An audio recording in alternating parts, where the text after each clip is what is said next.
بسم اللہ الرحمن الرحیم۔ حضرت انس رضی اللہ عنہ نبی صلی اللہ علیہ وآلہ وسلم سے روایت کرتے ہیں، جو شخص اپنے بستر پر سونے کا ارادہ کرے اور اپنے دائیں پہلو پر لیٹ کر 100 مرتبہ سورہ اخلاص پڑھ کر سو جائے تو روز قیامت رب اسے فرمائے گا، میرے بندے اپنی دعائیں جانب سے جنت میں داخل ہو جا۔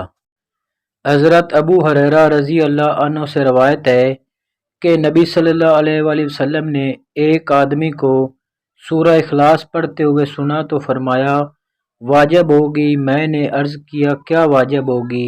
آپ صلی اللہ علیہ وآلہ وسلم نے فرمایا، جنت واجب ہوگی۔